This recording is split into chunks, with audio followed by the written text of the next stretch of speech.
दोस्तों, हमारा भारत देश विविधताओं से भरा हुआ है, जहाँ अलग अलग इलाकों में अलग अलग देवी देवताओं और साधु संतों को पूजा जाता है। इनमें से साईं बाबा वो एक ऐसा नाम है जो अक्सर सबसे ज़्यादा चर्चाओं में रहता है। दोस्तों, साईं बाबा के मज़हब को लेकर अक्सर लोगों में विवाद रहता है।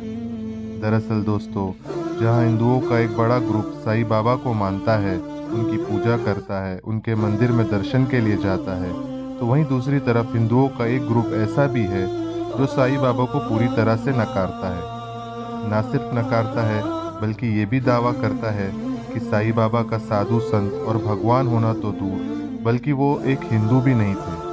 वो तो असल में एक मुसलमान थे, जिनका नाम चांद मियाँ हुआ करता था। दोस्तों, हमारा सवाल भी यही है कि आखिर साईं बाबा थे कौन? एक हिंदू थे या फिर एक मुसलमान थे?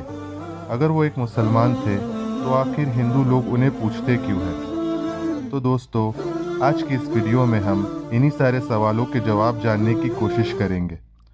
उससे पहले जो दोस्त हमारे चैनल पर नए आए हैं, वो चैनल को सब्सक्राइब ज़रूर करें और साथ ही बेल आइकन भी दबाएं, ताकि इसी तरह की नॉलेजेबल और हिस्टोरिकल वीडियोस का सिलसिला आप तक पहुंचता रहे। दोस्तों, साईं बाबा की शुरुआती ज़िंदगी से रिलेटेड ज़्यादा कुछ ऐतिहासिक किताबों में मौजूद नहीं है। जो भी हिस्ट्री में मौजूद है, उससे ये पता चलता है कि साईं बाबा की पैदाइश 1838 से 1842 के बीच में हुई थी और उनकी पैदाइश की जगह निज़ाम दक्कन की रियासत का एक गांव बताया जाता है। हालांकि ये माना जाता है कि बाद में साईं बाबा 16 साल की उम्र में शिरडी नाम के महाराष्ट्र के एक गांव में चले गए थे और वहां पर एक नीम के पेड़ के नीचे ही बैठा करते थे। उस इलाके से गुजरने वाले लोग उन्हें इसी पेड़ के नीचे हमेशा इबादत करते देखा करते थे। एक लंबे वक्त तक उस पेड़ के नीचे रहने के बाद उन्होंने वो जगह छोड़ दी और पास ही में मौजूद एक जंगल में चले गए। जंगल में कुछ वक्त गुजारने के बाद वो वापस आए, मगर इस बार उनका जो ठिकाना बना वो दरअसल एक मस्जिद थी। ये माना जाता है कि यहाँ पर रहने के दौरान वो न सिर्फ नमाज अदा किया करते थे, बल्कि वक्त वक्त पर कुरान मजीद भी पढ़ा करते थे। उस दौर में भी जो लोग साईं बाबा को फॉलो किया करते थे, उनमें से मुस्लिमों से ज़्यादा गैर मुस्लिमों की तादाद थी। दोस्तों, साईं बाबा की ज़ुबान से बोला गया एक जुमला जो आज तक बहुत फेमस है और वो अपनी ज़िंदगी में इस जुमले को बार बार बोला करते थे, और वो जुमला था, सबका मालिक एक। आज भी साईं भक्त इस जुमले को ज़रूर बोलते हैं या फिर अपनी गाड़ी या बाइक पर इस जुमले के स्टिकर लगाते हैं।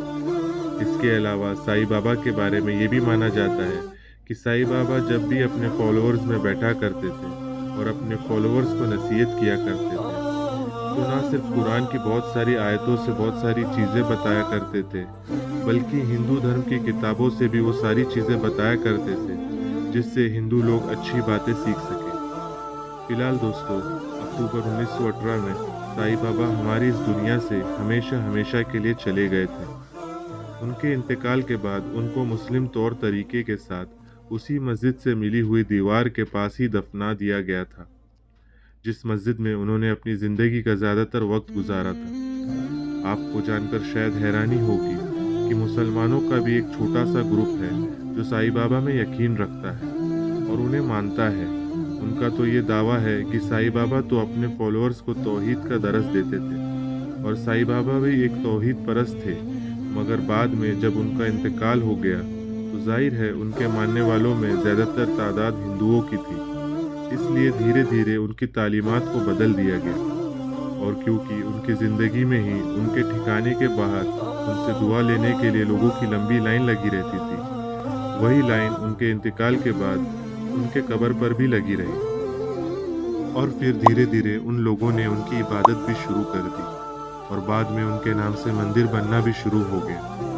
मगर दोस्तों, बहुत से मुसलमान ऐसे हैं जो साईं बाबा को मुस्लिम मानते ही नहीं हैं, क्योंकि उनका ये कहना है, भले ही ये मान लिया जाए कि साईं बाबा एक मुसलमान फैमिली में पैदा हुए थे, मुस्लिम लिबास और तौर तरीके से उन्होंने अपनी पूरी ज़िंदगी गुजारी थी और बाद में उनको मुस्लिम रिवाज के साथ ही दफनाया गया था, मगर फिर भी उन्होंने ज़िंदगी में कुछ ऐसे काम किए थे कि जिसकी वजह से शायद उनको एक मुसलमान कंसिडर किया ही नहीं जा सकता, बल्कि वो तो अपनी ज़िंदगी में ही एक कंप्लीट हिंदू बन चुके थे। हमारे प्यारे दोस्तों, अगर साईं बाबा की ज़िंदगी हमारे इतिहास की दो अहम किताबों के ज़रिए से समझने की कोशिश की जाए, तो ये मामला और भी कॉम्प्लिकेटेड निकलता है। जिनमें से एक किताब है लाइफ ऑफ साईं बाबा, जबकि दूसरी को श्री साई सचित्र के नाम से जाना जाता है। ये दोनों ही ऐसी किताबें थी कि जिनको हिंदू राइटर की तरफ से लिखा गया है। इन किताबों के मुताबिक साईं बाबा ने अपनी ज़िंदगी में सबसे खास भक्त को ये बताया था कि उनका जन्म दरअसल एक मुस्लिम फैमिली में नहीं, बल्कि एक हिंदू फैमिली में हुआ था।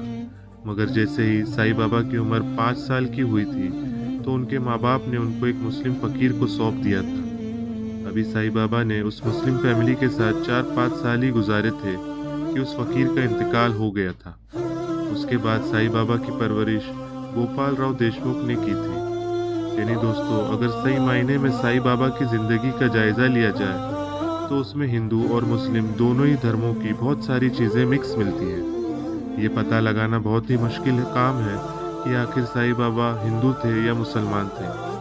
मगर दोस्तों, जो उनके फॉलोअर्स हैं, उनका ये कहना है कि उन्हें इस बात से कोई फ़र्क नहीं पड़ता कि साईं बाबा हिंदू थे या मुस्लिम थे, क्योंकि उनका कहना ये है कि साईं बाबा का मैसेज यही था कि सबका मालिक एक, और इसी के लिए साईं बाबा ने अपनी पूरी ज़िंदगी अमन यानी शांति का संदेश देते हुए गुजारी थी। इसी के साथ दोस्तों, आज की इस वीडियो को हम यहीं ख़त्म करते हैं। वीडियो पसंद आने की सूरत में ना सिर्फ वीडियो को लाइक करें, बल्कि ज़्यादा से ज़्यादा अपने दोस्तों और रिश्तेदारों में शेयर करें। फिर मिलते हैं अगली हिस्टोरिकल नॉलेजेबल वीडियो के साथ। अल्लाह हाफ़िज़।